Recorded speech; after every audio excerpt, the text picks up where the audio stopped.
ॐ श्रीगुरुभ्यो नमः। ॐ नमो भगवते वासुदेवाय। ॐ श्रीकृष्णाय परब्रह्मणे नमः। अथ द्विषष्टितमं दशकम् इन्द्रयागविघातवर्णनम्।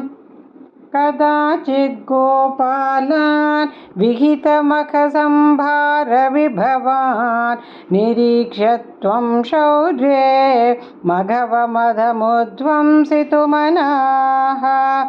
विजानन्नप्येतान् विनयमृदुनन्दादिपशुपान् अपृच्छः को वायं जनक भवतामुद्यमयिति। बभाषे नन्दस्त्वां सुतननुविधेयो मघवतः। मखो वर्षे वर्षे सुखयति स वर्षेण पृथिवीं। नृणां वर्षायत्तं निखिलमुपजीव्यं महितले।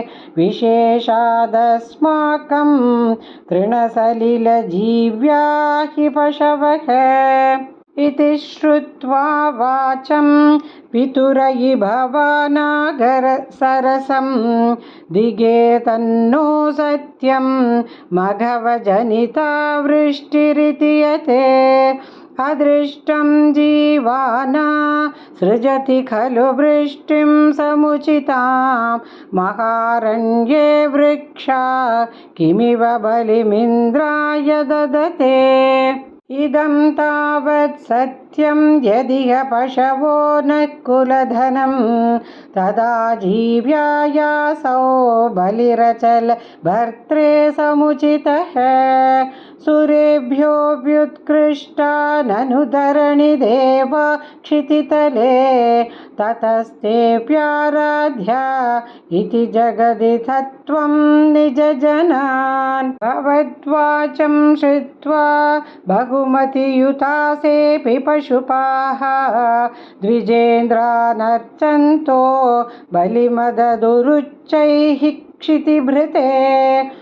व्युधुः प्रादक्षिण्यं सुभृशमनमन्नादरयुताः। त्वमादशैलात्मा बलिमखिलमाभीरपुरतः। अवोचश्चैवं तान् किमिह वितथं मे निगदितं।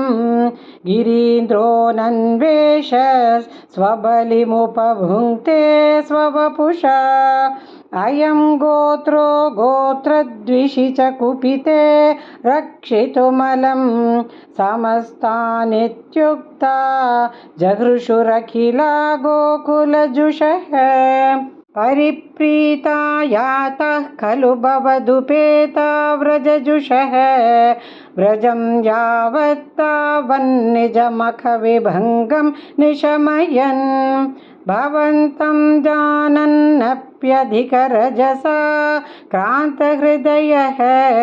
न सेहे देवेन्द्रस्त्वदुपरचितात् मोन्नतिरपि।